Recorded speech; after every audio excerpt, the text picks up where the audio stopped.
اللہ وبرکاتہ۔ الحمدللہ رب العالمین والصلاة والسلام علی سید الانبیاء والمرسلین وعلی آلہ الطیبین الطاہرین واصحابہ الاکرمین الافضلین وعلی من والاہم وتبعہم وسار علی نہجہم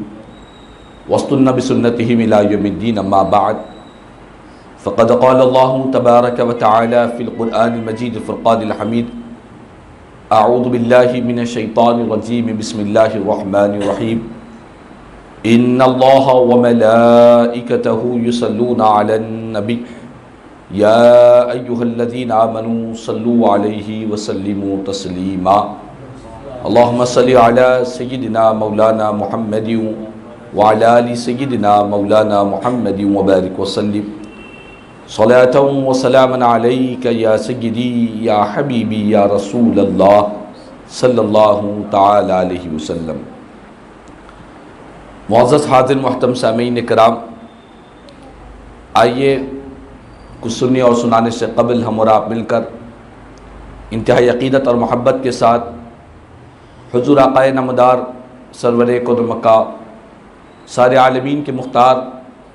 مدینے کے تاجدار، مکے کے سردار، سید الابرار جناب احمد مصطفیٰ محمد مصطفیٰ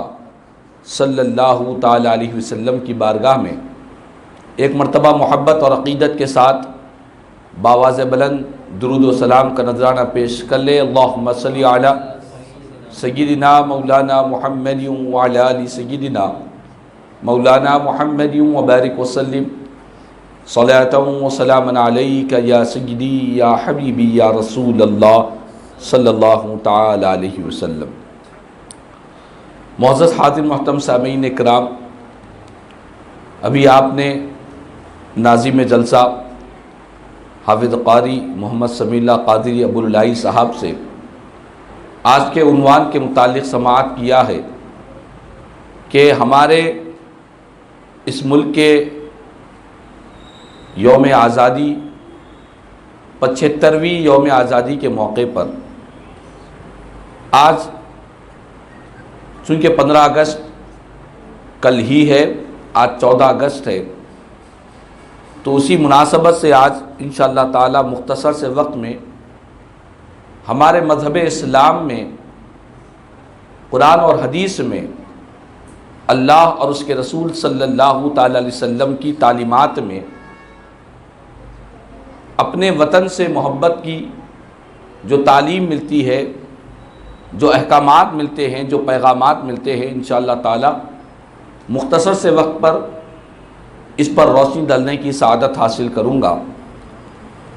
الحمدللہ یہ بات بڑی خوش آئین بات ہے، یہ بات بڑی مسرت والی بات ہے کہ ہمارے اس ملک میں یوم آزادی کے موقع پر مختلف مقامات پر جلسے، اجتماعات، وطن کی محبت کے حوالے سے، وطن سے پیار کے حوالے سے ہمارے علماء اسلام نے مدارس میں اور اجتماعات میں وطن کی محبت پر بہت زور دے رہے ہیں اور قوم و ملت کو بتلا رہے ہیں کہ ہمارا مذہب اسلام بھی اپنے وطن، اپنے ملک سے محبت کی، پیار کی تعلیم عطا کرتا ہے۔ ہمارا مذہب اسلام بھی وطن سے وفاداری کا جذبہ سینے میں رکھنے کا پیغام دیتا ہے۔ سب سے پہلے قرآن مجید میں وطن کی محبت کے حوالے سے ہمیں یہ بات ملتی ہے کہ اللہ تبارک و تعالیٰ نے اپنے نبیوں کو، اپنے رسولوں کو، جن پر اللہ نے مختلف مواقع پر، مختلف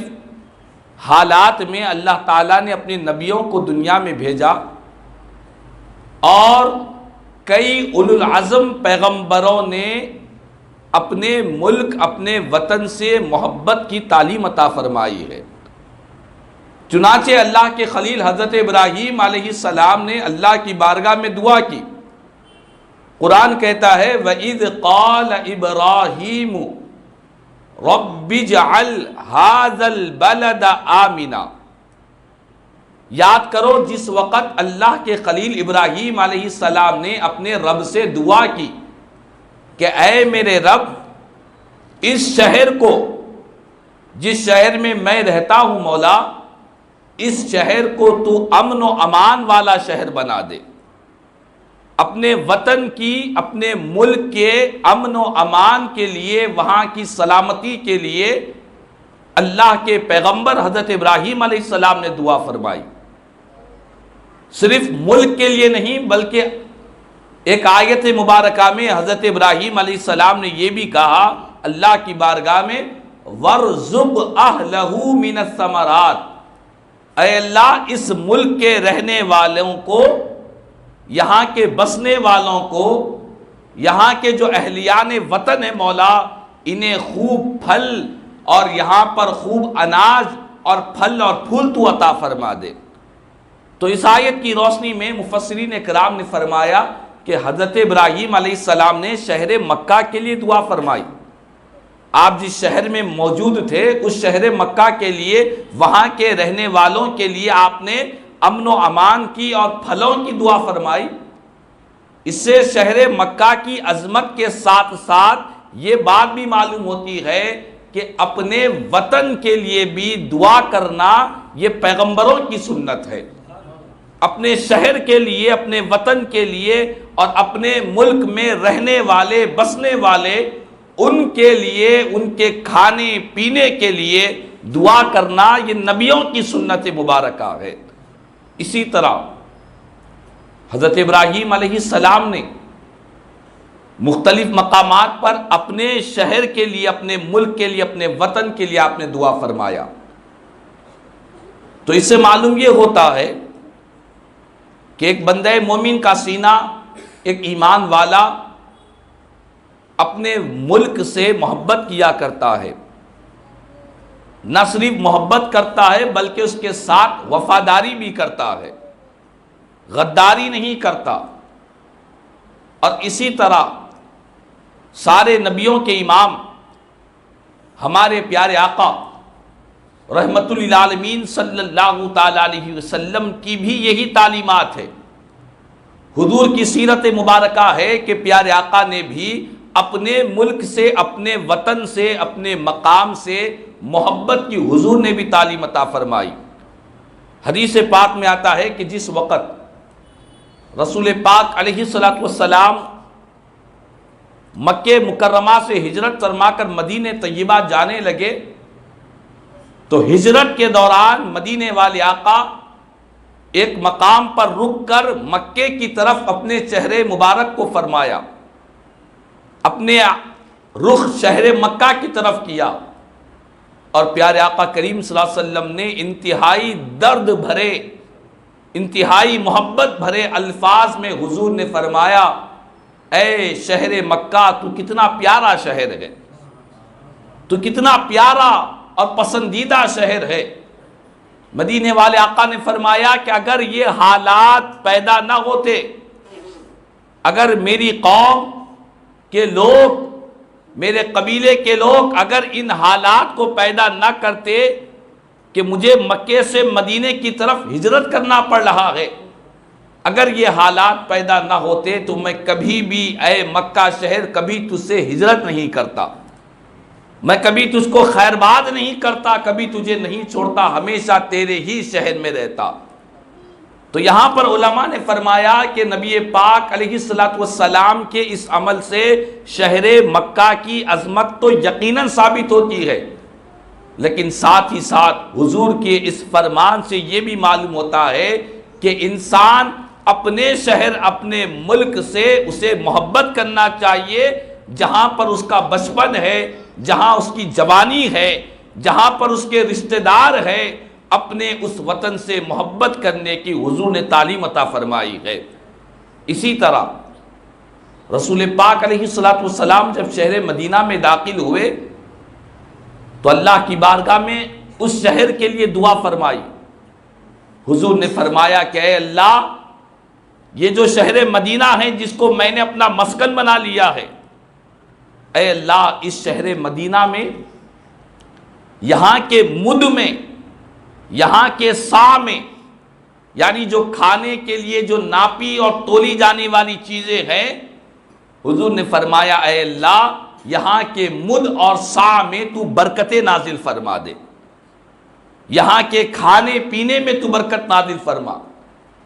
اور یہی نہیں، مدینے والے آقا نے یہاں تک فرمایا کہ اے اللہ جتنی برکتیں تو نے مکے میں رکھی ہے اس کی دگنی برکتیں اس شہر مدینہ میں تو عطا فرما دے۔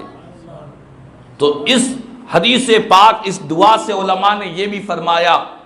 کہ رسول پاک علیہ السلام کے شہر مدینہ کی فضیلت تو معلوم ہوتی ہے، لیکن ساتھ ہی ساتھ اپنے ملک سے محبت کرنے کا جواز مدینے والے آقا نے عطا فرمایا ہے۔ اپنے ملک کے لیے دعا کرنا، اس کی امن و امان کے لیے، اس کی برکت کے لیے دعا کرنا، یہ خود نبیوں کے تاجدار کی سنت مبارکہ ہے۔ امام الانبیاء نے دعا کی تعلیم دی ہے۔ اور جب نبی پاک علیہ السلام جب کسی غزوے سے، کسی جنگ کے لیے مدینے کے باہر جاتے اور واپسی کے وقت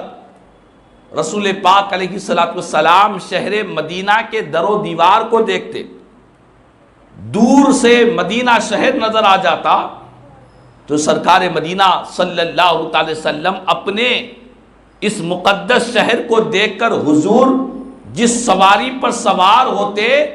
اپنی شہر کی محبت میں حضور اپنی سواری کو تیز فرما دیتے، اپنی سواری کو تیز کر دیتے۔ اور یہی نہیں کہ مدینے والے آقا جب اپنے شہر میں داخل ہوتے تو ایک پہاڑ جس کا نام احد ہے، میرے آقا فرماتے ہیں کہ لوگوں یہ پہاڑ ہم سے محبت کرتا ہے، ہم بھی اپنے شہر کے اس پہاڑ سے محبت کرتے ہیں۔ تو علماء فرماتے ہیں کہ ان حدیثوں سے مدینے پاک کی فضیلت، عظمت ثابت ہوتی ہے، لیکن ساتھ ہی ساتھ یہ بھی معلوم ہوتا ہے کہ ایک بندہ مومن کو رسول پاک علیہ السلام کی سیرت مبارکہ سے، حضور کی حیات طیبہ سے، سرکار کی تعلیمات سے یہ بات بھی معلوم ہوتی ہے کہ بندے کو چاہیے کہ اپنے شہر سے بھی محبت کرے، وہاں کے در و دیوار سے بھی محبت کرنا، یہ مدینے والے آقا کی سنت مبارکہ ہے۔ تو بہرحال ایک نہیں دو نہیں، مختلف مواقع پر مختلف طریقوں سے اللہ اس کے رسول نے قرآن و حدیث میں یہ بات ہم کو ملتی ہے کہ بندہ اپنے وطن سے، اپنے ملک سے، اپنے شہر سے، جہاں پر وہ رہتا ہے، جہاں وہ بستا ہے، اس سے محبت کیا کرے، اس سے پیار کیا کرے۔ اور محبت کا تقاضا یہ ہے، جب اپنے ملک سے محبت ہو تو ملک کے رہنے والے باشندگان سے بھی محبت ہونی چاہیے، بلا لحاظ مذہب و ملت۔ اپنے ملک کے اہلیان وطن سے بھی محبت ہونی چاہیے، یہ محبت کا تقاضا ہے۔ اگر اس کا عملی نمونہ آپ کو دیکھنا ہو تو کہیں اور جانے کی ضرورت نہیں ہے۔ یہ ہند کے راجہ عطائے رسول خواجہ خواجگاہ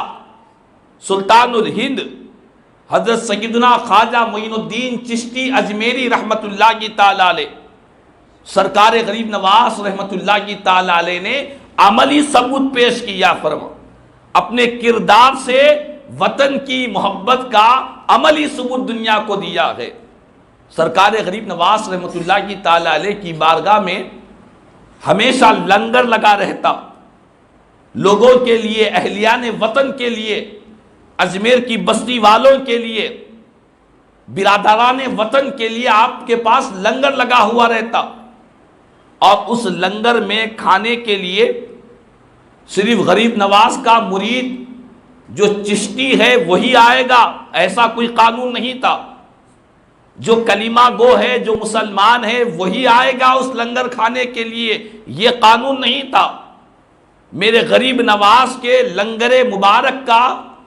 یہ قاعدہ، یہ قانون کسی مذہب کے لیے، کسی جماعت کے لیے، کسی مخصوص طبقے کے لیے نہیں تھا، بلکہ بارگاہ غریب نواز رحمت اللہ کی تعالی علیہ کے لنگر میں غریب نواز کے عقیدت مند بھی آتے، آپ سے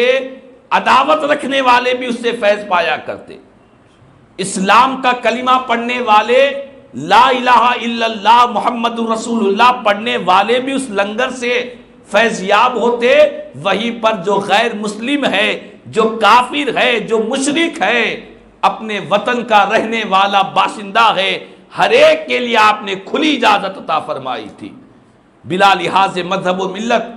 ہندو، مسلم، سکھ، عیسائی، ہر مذہب کا، ہر طبقے کا ماننے والا سرکار غریب نواز رحمۃ اللہ کی تعالی علیہ کی بارگاہ میں آتا، آپ کے لنگر سے فیض یاب ہوتا، اپنی بھوک اور پیاس کو مٹایا کرتا۔ تو معلوم یہ ہوا کہ جتنے اولیاء اللہ گزرے ہیں ہند کی سرزمین پر، جتنے بزرگان دین گزرے ہیں، اولیاء اللہ گزرے ہیں، جتنے صوفیاء کرام گزرے ہیں، جتنے اللہ والے گزرے ہیں، ان تمام نے عملی طور پر وطن سے محبت کا ثبوت عطا فرمایا ہے، اور یہی اخلاق کی بنا پر، یہی محبتوں کی بنا پر، یہی اخلاق، یہی پیار اور یہی وسعت قلبی کی بنا پر غیر مسلم بھی سرکار غریب نواز کی بارگاہ میں حاضر ہوتے تو کلمہ طیبہ پڑھ کر دائرہ اسلام میں داخل ہوتے۔ تو معلوم یہ ہوا کہ اپنے وطن سے محبت کرنا یہ انسان کی فطری چیز ہے، انسان کی ایک طبیعت ہے، فطرت میں اللہ نے یہ چیز کو رکھا ہے کہ اپنے ملک کا کانٹا بھی پردیس کے پھول سے زیادہ پسندیدہ آتا ہے، یہاں کا کانٹا بھی پردیس میں دوسرے ملک میں رہنے والوں کے لیے وہاں کے پھول سے زیادہ پسندیدہ اپنے ملک کا کانٹا انہیں نظر آیا کرتا ہے۔ اور ہمارے ہندوستان جس سرزمین پر آپ اور ہم رہتے ہیں، یہاں پر یہ اس ملک کی خصوصیات میں سے، اس ملک کی خصوصیت ہمارے اکابرین نے بیان فرمایا کہ یہاں پر یہ خصوصیت ہے کہ صرف ایک مذہب کے ماننے والے نہیں رہتے، مختلف مذاہب کے ماننے والے اس ملک میں رہتے، صرف ایک زبان کے ایک بولی بولنے والے نہیں رہتے، بلکہ مختلف بولی بولنے والے یہاں پر بسا کرتے ہیں۔ تو اس کی خصوصیت ہے، جس طرح آپ دوسرے ملکوں میں دیکھیں گے کہ وہاں پر ایک ہی مذہب نظر آئے گا، ایک ہی دین نظر آئے گا، ایک ہی سب کی بولی نظر آئے گی، لیکن اس سرزمین ہند کو یہ خصوصیت حاصل ہوئی کہ یہاں پر کئی مذاہب والے، کئی جماعت والے، مختلف زبانیں والے یہاں پر رہا کرتے ہیں، بسا کرتے ہیں، اور ساتھ ہی ساتھ ہندوستان کی سرزمین کو یہ شرف حاصل ہوا۔ علماء نے بیان فرمایا کہ جس وقت حضرت آدم صفی اللہ علیہ السلام جس وقت آسمان سے زمین پر نازل ہوئے تو آپ سرندیپ کی پہاڑیوں پر آپ تشریف لائے۔ یہ جو سرندیپ کی پہاڑیاں ہیں یہ ہندوستان کے دائرے میں رہا کرتی تھی، آج چونکہ وہ جب بٹوارا ہوا تو سری لنکا میں وہ چلا گیا، لیکن ابتدا میں یہ سرندیپ کی پہاڑیاں ہند کی سرزمین پر ہوتی، اور دنیا میں سب سے پہلے اللہ کے پیغمبر جس مقام پر تشریف لائے وہ ہندوستان کی سرزمین پر تشریف لائے۔ نہ صرف پیغمبر بلکہ پیغمبروں کے پاس وحی لانے والی جو ہستی ہے حضرت جبریل امین ہے، یہ اللہ کی نورانی مخلوق فرشتوں کے سردار ہے۔ جبریل امین بھی جب زمین پر سب سے پہلے اللہ کا پیغام لے کر پیغمبر کے پاس تشریف لائے وہ ہند کی سرزمین پر تشریف لائے۔ تو یہ شرف اللہ تعالیٰ نے ہمارے اس ملک کو عطا فرمایا ہے، اسی لیے فرمایا گیا کہ ہمارا جو ہندوستان ہے اس کی خصوصیت یہ ہے یہاں پر سب سے پہلے پیغمبر حضرت آدم علیہ السلام تشریف لائے، اور حضرت حوا علیہ السلام جو تشریف لائی ہیں وہ جدہ پر تشریف لائے۔ جب دونوں ایک دوسرے کی ملاقات کے لیے، ایک دوسرے سے ملنے کے لیے جب دونوں ملاقات کی تلاش میں آئے تو عرفات کے میدان میں دونوں کی ملاقات ہوئی۔ وہ 9 ذی الحجہ کی تاریخ تھی، اسی لیے اسے یوم عرفہ کہتے ہیں۔ عرفہ کا دن یعنی پہچان کا دن، تو حضرت آدم علیہ السلام ہند کی سرزمین پر سرندیپ کی پہاڑیوں پر تشریف لائے، اور حضرت حوا علیہ السلام آپ جدہ میں تشریف لائی، دونوں کی ملاقات عرفات کے میدان میں ہوئی ہے۔ تو الغرض ہمارا مذہب اسلام ہمیں یہ تعلیم دیتا ہے کہ اپنے وطن سے محبت کی جائے۔ ہاں، یہاں پر یہ بات ہمیں ذہن نشین کرنا ہے، وطن کی محبت اور چیز ہے، وطن کی عبادت اور چیز ہے۔ محبت میں اور عبادت میں بہت بڑا فرق ہے۔ ہمارے پاس لوگ یہ کوشش کرتے ہیں، یہ بتلایا جاتا ہے کہ ایسے نعروں سے ہمیں احتیاط برتنے کی حکم دیا گیا، جن نعروں سے، جن جملوں سے، جن کلمات سے وطن کی عبادت کا شبہ پایا جاتا ہے۔ ہم اللہ کے علاوہ کسی اور کی عبادت نہیں کرتے۔ ہمارا مذہب اسلام یہ کہتا ہے کہ عبادت صرف اللہ ہی کی ہونی چاہیے، اللہ کے علاوہ کوئی مستحق عبادت نہیں۔ یہاں تک کہ ہمارے پیارے آقا، جن پر ہمارے ماں باپ، آل اولاد، ہمارا سب کچھ قربان ہے، ہم رسول پاک علیہ السلام کی بارگاہ میں بھی جاتے ہیں، حضور سے بھی ہمارا جو تعلق ہے، ہم تاجدار کائنات صلی اللہ علیہ وسلم کی عبادت نہیں کرتے بلکہ محبت فرمایا کرتے ہیں۔ تو ہمیں عبادت کا کسی کو حکم نہیں دیا گیا کہ سوائے اللہ تعالیٰ کی ذات بابرکت کے علاوہ کسی کی عبادت کرنا جائز نہیں ہے، کسی مخلوق کی عبادت کرنا جائز نہیں ہے۔ خود تاجدار کائنات صلی اللہ تعالی وسلم نے یہ بار بار فرمایا ہے کہ اللہ کی عبادت کرنا یہ اسلام کا سب سے بڑا اہم فریضہ ہے، سب سے بڑھ کر لازم ہے۔ تو ہم ان جملوں سے احتیاط کرتے ہیں، ان جملوں سے سختی سے بچتے ہیں، جو جملے ادا کرنے سے، جو الفاظ ادا کرنے سے، جو نعرے ادا کرنے سے وطن کی عبادت کا شبہ جس میں پایا جاتا ہے۔ اسلام کہتا ہے کہ تم عبادت تو اللہ کی کرو، بندگی تو اللہ کی کرو، تنہا اللہ کی ذات عبادت کے مستحق ہے۔ کوئی نبی، کوئی ولی، کوئی اللہ کا کتنا ہی مقرب اور پیارا محبوب بندہ ہی کیوں نہ ہو، اس کی عبادت کی اسلام میں اجازت رہی ہے۔ اسلام یہ کہتا ہے کہ عبادت خدا کی جائے اور اتباع، وفاداری، غلامی، محبت اللہ کے نیکوکار بندوں کی جائے۔ تو یہ مذہب اسلام کی اہمیت ہے کہ اسلام ہمیں عبادت سے روکتا ہے وطن کی، اور محبت کرنے سے منع نہیں کرتا، اور محبت کی، وفاداری کی اسلام تعلیم عطا فرماتا ہے۔ تو چنانچہ اپنے وطن سے محبت کرنے کے بے شمار قرآن و حدیث میں دلائل ہے۔ ہر پیغمبر نے اپنے وطن سے، اپنے ملک سے، اپنے شہر سے محبت کی ہے۔ یہ انسان کی فطرت ہے کہ انسان جس شہر میں رہتا ہے وہاں کے ذرے ذرے سے محبت ہوتی ہے، وہاں کی آب و ہوا سے محبت ہو جاتی ہے، وہاں کی در و دیوار سے محبت ہو جاتی ہے۔ محبت اپنے وطن کی اگر پوچھنا ہو تو ان لوگوں سے پوچھے جو وطن کو چھوڑ کر دوسرے مقامات پر زندگی گزارتے ہیں، جو پردیس میں ہیں، ان کے پاس دولت ہے، جو پردیس میں ہیں ان کے پاس مکانات ہے، سب کچھ ہے، لیکن اس کے باوجود بھی انہیں اپنے وطن، اب اہلیان وطن اور وطن کے رہنے والوں سے انہیں یاد بھی آتی ہے، انہیں تڑپا دیا بھی کرتی ہے۔ تو بہرحال یہ ہم تمام کے لیے بڑی خوشی کی بات ہے کہ ہمارا اس ملک ہندوستان، جس کی آزادی کے لیے بلا لحاظ مذہب و ملت ہر ایک نے اپنی اپنی قربانیاں پیش کی ہے، جس میں مسلمانوں کی ایک بڑی جماعت، بڑے بڑے اللہ کے نیکوکار بندوں نے اس آزادی میں حصہ لیا۔ یہاں تک کہ بیان کیا گیا کہ ایک بڑے ہندوستان کی سرزمین پہ آزادی کی محنت کرنے والے ایک بزرگ کو انگریزوں نے انہیں پھانسی کی سزا دی۔ جس وقت پھانسی کے لیے ان کو کھڑا کیا گیا، اس وقت آپ نے رویا، افسوس اور واویلا نہیں مچایا،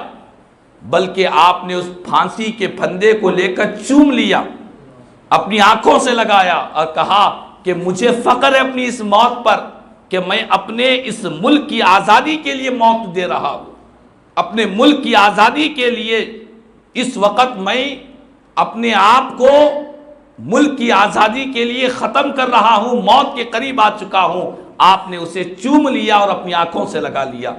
تو اس آزادی کے لیے بہت جد و جہد بلا لحاظ مذہب ملت ہر ایک نے کی ہے۔ اللہ تعالیٰ نے 75ویں آج الحمدللہ یوم آزادی کا موقع ہے۔ اللہ تعالیٰ سے دعا ہے کہ اللہ تعالیٰ ہم سب کو اپنے ملک سے، اپنے وطن سے محبت اور وفاداری عطا فرمائے، اور ابنائے وطن اور اہلیان وطن اور ہمارے اس ملک کو اللہ تعالیٰ خوب ترقیاں عطا فرمائے، اس ملک ہندوستان کو اللہ تعالیٰ خوشحالیاں عطا فرمائے، یہاں کے رہنے والے بسنے والوں کو امن و امان عطا فرمائے، یہاں کی تجارت میں، یہاں کی زمینات میں، یہاں کے تمام معاملات میں اللہ تعالیٰ برکتیں نازل فرمائے، بلاؤں سے اللہ تعالیٰ ہمارے اس ملک کی حفاظت فرما دے۔ ہم سب کی دعاؤں کو تیرے پیارے حبیب صلی اللہ علیہ وسلم کے صدقے میں قبول فرما۔ آمین ثم آمین۔ الحمدللہ رب العالمین وما علینا الا البلاغ المبین۔